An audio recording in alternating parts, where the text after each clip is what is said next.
Welcome to another video. और आज की वीडियो हम करेंगे रिव्यू टोक्यो रिवेंजर के सीजन 3 का एपिसोड 13 का। तो चलिए जानते हैं क्या हुआ कहानी में आगे टोक्यो रिवेंजर के।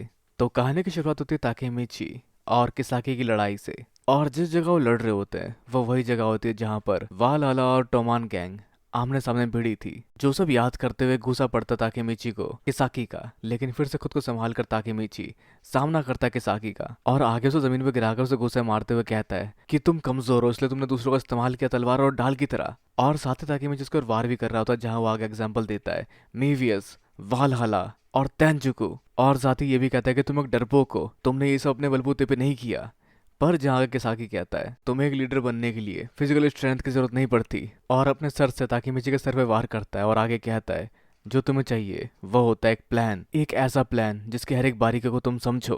पर ताकेमिची के हिसाब से ये परफेक्ट प्लान कैसे हुआ जबकि ताकेमिची सब कुछ समझ कर उसको रोक पाता है। पर आगे किसाकी उसको चुप रहने के लिए कहता है और कहता है कि वो बनने वाला था डार्क हीरो, यानी कि एक नेगेटिव हीरो। जिस सब के लिए किसाकी का पहला प्लान था ड्रैगन को मारना और परछाई में रहकर टोमान गैंग को मैनिपुलेट करना। दूसरा प्लान वालाला बनाना जिसका कोई लीडर ना हो, और फिर टोमान को डिस्ट्रॉय करके माइकी को उस गैंग का लीडर बनाना। और मेरा तीसरा प्लान था तेंजुको के साथ टोमान को डिस्ट्रॉय करना, माइकी को मैनिपुलेट करना और अंडरवर्ल्ड पर राज करना। और वो सभी किसाकी के परफेक्ट प्लान थे। इन प्लान्स के बीच में कोई कमी नहीं थी सिवाय एक के, जहां वो ऐसा ताकेमिची को पीटते हुए कह रहा होता है जिसको फिर काउंटर करता ताकेमिची। और फिर वो खड़ा होता अपने पैरों पर और उसे याद आती है वो बात, वो वादा जो उसने हिना के साथ किया था जिस समय वो किसाकी की वजह से मारी गई थी। और उस हाथ से उठे आग की लपटों को देखते हुए सिर्फ वो एक चीज कहता है कि वो वादा करता है वो बनेगा लीडर टोमान गैंग का। और साथ ही वो ये बात किसाकी को भी बताता है कि यह है वो जगह जहां तुम फ्यूचर में हिना को मार दोगे। जहां आगे ताकेमिची बताता है कि वो इस जंग को फ्यूचर और पास्ट के बीच में जंप लगा लगा कर बार बार लड़े जा रहा है। जहां आगे ताकेमिची कहता है चलो ये सिलसिला खत्म करे किसाकी। और फिर वो आगे बढ़ता है किसाकी के पास और उसके गिरेबान पकड़ लेता है, लेकिन तभी उसे एक झलक दिखती है जिसमें किसाकी हिना के पास खड़ा होता है। तो खैर आगे किसाकी सारी बात सुनकर उसकी समझ पाता है कि ताकेमिची है टाइम ट्रेवलर, और वो ये सब इसी तरह से बार बार रोक पा रहा था। और वो सब समझ के हंसने लगता है। पर आगे ताकेमिची उससे पूछता है कि वो हिना को लेकर इतना ऑब्सेस्ड क्यों है। तो उसे टोमान चाहिए क्योंकि वो अटैच्ड है माइकी से, लेकिन हर बार हर एक पॉसिबिलिटी में हिना क्यों मारी जाती है, या फिर वो हर बार हिना को क्यों मारता है। जो पूछते हुए बढ़ता है किसाकी के पास, पर जैसे ताकेमिची किसाकी को छूता है उसे एक झलकी दिखाई देती है किसाकी और हिना की, जहाँ किसाकी अपने हाथ में रिंग लिए हिना के सामने खड़ा होता है और हिना उसे आई एम सॉरी कहती है। जहाँ किसाकी भी कहता है कि वो फेल हो गया। जिस समय तक पीछे हट चुका था ताकेमिची, पर वो पूरा सीन दोबारा फ्लैश होता ताकेमिची के सामने, जहाँ किसाकी हिना को प्रपोज करता है लेकिन हिना उसे मना कर देती है। जिस सिनेरियो को देख के ताकेमिची काफी ज्यादा हैरान हो जाता है, जिसके बाद ताकेमिची किसाकी से पूछता है किसाकी क्या तुम भी हिना से प्यार करते हो, जिसका जवाब दिए बिना ही वो बंदूक तान देता है ताकेमिची के ऊपर। और उसके साथ ही उसके पास्ट इंसिडेंट की कहानी शुरू होती है। तो किसाकी बचपन से ही एक जीनियस था जिसके कमाल के एकेडमिक्स को देखते हुए हिना उसके पास आती है और उसकी तारीफ करती है। पर बीइंग अ इंट्रोवर्ट किसाकी इस तारीफ को ज्यादा सीरियसली नहीं लेता और वो प्रिटेंड करता है कि उसे नोटिस नहीं किया हिना को। पर वो उस समय से हिना के प्यारे पड़ जाता है और उम्मीद करता है कि उसके चाइल्ड प्रोडिजी यानी कि इंटेलिजेंट होने की वजह से हिना भी उसको नेचुरली पसंद करेगी। पर एक दिन एक हीरो आया और उसने मुझसे मेरी हिना छीन ली। वैसे जो शख्स कोई और नहीं ताकेमिची था। जिस दिन के बाद से किसाकी हर रोज पीछा किया करता ताकेमिची का। जिस सब दौरान किसाकी एक दिन सुनता ताकेमिची के मुंह से जो अपने दोस्त को बता रहा होता है कि तुम जानते हो ना मेरे हीरोज गुंडे हैं, और एक दिन ऐसे ही मैं जापान का सबसे बड़ा गुंडा बनूंगा। जो बात किसाकी के दिमाग में रह जाती है, और एक गुंडा हीरो कैसे हो सकता है जिस सबके बाद वो गुंडों पर रिसर्च करता है। और इस दौरान वो किसी एक से मिला भी जो मेवी से था, जो वैसे तो टॉप पे था पर वो इतना पावरफुल भी नहीं था कि वो जापान में नंबर 1 हो। और फिर उसने काफी रिसर्च किया और रिसर्च करके पहुंचा वो करीब एक शख्स के जो टोक्यो मांजी गैंग के थे, जहां उसकी नजर पड़ी उनके लीडर मांजिरो सानो पर। और उसे अपने प्लान का अहम मोहरा मिल गया। और उस दिन से एक दिन पहले जब वो इस प्लान को एग्जीक्यूट करने वाला था, उसकी नजर पड़ती है ताकेमिची पर, जो उसे इनडायरेक्टली एक लुक देता है कि देखो ताकेमिची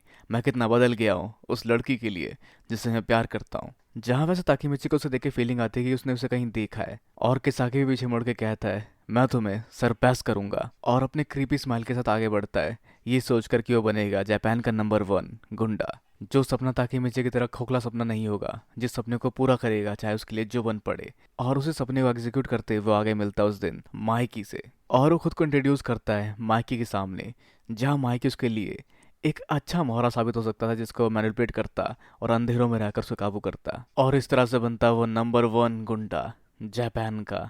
जो प्लान इतना बड़ा था कि उसमें उसको पूरे 10 साल लगने वाले थे। जहाँ 1 साल उसका ट्रस्ट जीतने में लगता, 2 साल उसका इस्तेमाल कैसे किया जाए ये जानने में लगता, और बाकी 3 साल हमें टोक्यो पे काबू करने में लगता, और 4 साल जब तक कि हम काबू ना कर लेते जापान के ऊपर, जो सब जोड़ते हुए जापान में नंबर 1 बनने के लिए हमें पूरे 10 साल लगते। और उसके बाद वो हिना से शादी कर सकता था। तो अभी जो ताकेमिची ने देखा वो उसके वो सारे सपने थे जिसमें वो कामयाब होकर हिना को प्रपोज करता, और फिर वो जब रिजेक्ट होता तो उसके बाद हिना को वो मार देता। जहाँ आगे किसाकी कहता है, कितनी बार और कितनी बार तुम मेरे रास्ते में आओगे, तुमने कितनी बार टाइम ट्रेवल किया है। पर जो ताकेमिची उससे पूछता है, तुमने हिना को मारा तुम्हें मना करने के लिए, बार बार हर बार। जिस पर किसाकी कहता है, हिना मेरी है, मैं उसे तुम्हारी नहीं होने दूंगा, और इससे बेहतर होगा कि मैं उसे मार दूं इससे पहले कि तुम्हारी हो। और आगे कहता है, क्यों, मैं उसे इतना प्यार करता हूँ पर वो मुझ पर बिल्कुल भी ध्यान नहीं देती। उसका रीजन तुम हो, मैंने तुम्हें रिस्पेक्ट दी, उसके बावजूद भी तुमने मुझे धोखा दिया। और किसाके के हिसाब से उसे पहले ही मार देना चाहिए था। पर जब तभी आगे ताकेमिची लात मार के बंदूक को हवा में उछाल देता है, और बंदूक के जमीन पे गिरते किसाकी से पहले बंदूक उठा लेता है, और उसे कहता है कि मैं तुम्हें ही ना खो और नहीं मारने दूंगा। और बंदूक हाथ में उठाए सोचता है कि अगर उसने उस समय मार दिया किसाकी को तो हिना बच जाएगी। और रोता हुआ सा बंदूक की ट्रिगर पुल करने ही वाला होता है कि वहां आती है हिना और माइकी जो उसको रोकते हैं। जिसके बाद ताकेमिची अपने बंदूक वाले हाथ को नीचे कर लेता है, लेकिन उसी मौके को देख के किसाकी उसकी तरफ लपकता है, जिससे ताकेमिची के हाथ से बंदूक गिर जाती है। लेकिन ताकेमिची फिर से अपने को संभाल के एक घूसा मारता है किसाकी को, और किसाकी भी खुद को संभालते हुए वहां से भाग रहा होता है, जिसका पीछा करना शुरू करता ताकेमिची, क्योंकि वो इस बार उसको भाग के नहीं जाने दे सकता। और अपने चोट लगे पैर के बावजूद उसके पीछे भागते हुए उसे कहता है, किसाकी तुम नहीं बच पाओगे, सबको तुम्हारी हकीकत पता चल चुकी है, अब कोई भी तुम पे यकीन नहीं करेगा, तुम्हारे मंसूबे अब किसी काम के नहीं रहे। पर किसाकी कहता है, ये खत्म नहीं हुआ, ये ऐसे खत्म नहीं होगा, मैं इसे ऐसे खत्म नहीं होने दूंगा, मुझे जितनी कोशिश करनी पड़े मैं करूंगा, और आखिरकार कभी ना कभी तो ही ना मेरे पैर में जरूर पड़ेगी। पर जैसा ताकेमिची होने नहीं देगा, और उसके पीछे भागते हुए सोच रहा होता है कि अब ये कहाँ जाएगा, ये कैसे फ्यूचर में जाता है, उसका फ्यूचर में जाने का ट्रिगर क्या है। और सोचता है उसे रोकना पड़ेगा, जहाँ वो चिल्लाते हुए कहता है किसाकी से, किसाकी मैं तुम्हें दोबारा फ्यूचर में नहीं जाने दूंगा। जब सुन के किसाकी रुक जाता है बीच रास्ते में, जो पीछे मुड़ के ताकेमिची से कहता है, क्या दोबारा फ्यूचर में नहीं जाने दोगे, तुम्हें क्या मैं टाइम ट्रेवलर लगता हूँ। और हाँ, किसाकी टाइम ट्रेवलर नहीं है, जो कुछ बताने वाला ही होता है कि तभी उससे एक पिकअप वैन टकराती है, जो खाली रास्ते पर काफी मजे से जा रहा होता है। लेकिन तभी उस रास्ते के बीच में कोई खड़ा होता है, जिससे उसकी गाड़ी टकरा जाती है, जो किसाकी होता है, जिसकी उस टक्कर से हालत काफी खराब हो चुकी होती है। जिसे देख ताकेमिची काफी ज्यादा घबरा जाता है, और किसाकी भी खुद को संभालता हुआ उस हालत में दोबारा खड़े होने की कोशिश करता है, जहाँ उस टक्कर से उसका एक हाथ डिफॉर्म हो चुका होता है, जो खुद भी अपने आप को उस हालत में पाकर काफी ज्यादा हैरान और परेशान हो जाता है, और दर्द से कर्राता हुआ वैसा ही रह जाता है। जिसके साथ हम जाते हैं उस फ्लैशबैक में, जहाँ ताकेमिची के सामने वो आया था, और उसने ताकेमिची से कहा, हे हीरो।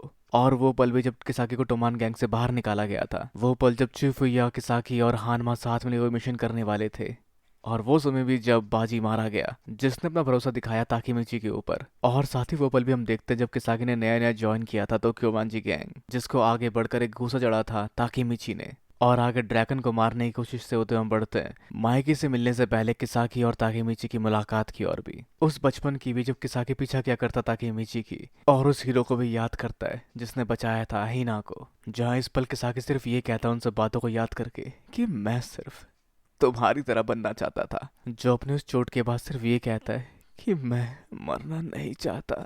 पर उसके अगले पल किसाकी शांत पड़ जाता है और कुछ कह या हिल नहीं पाता।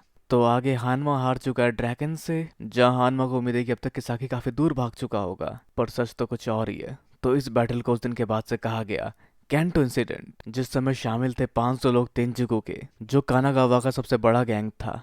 सामना किया उसने टोक्यो के सबसे बड़े गैंग टोक्यो मांजी का, और ये सब खत्म हुआ 5 अरेस्ट और 3 मौतों के साथ। जिन 5 को अरेस्ट किया गया वो थे तेंजुकु के 5 ऑफिसर्स, और 3 मरने वालों में थे एमा आइज़ाना कुरोकावा और किसाकी। तो आखिर में सब मुकाबले खत्म होने के बाद सब अपने अपने घर की ओर जाते हैं, जहाँ कुछ तेंजुको के लोग अब फॉर्मर तेंजुको के लोग बन चुके हैं। तो हाँ, इस सब इंसिडेंट के बाद भी काकुचो जिंदा होता है, जिससे मिलने पहुंचता है उस तरफ अपने पैर पे चोट लिए ताकेमीची। और काकुचो जान पाता है कि किसाकी भी मारा गया, और साथ ही तेंजुको के सपने भी।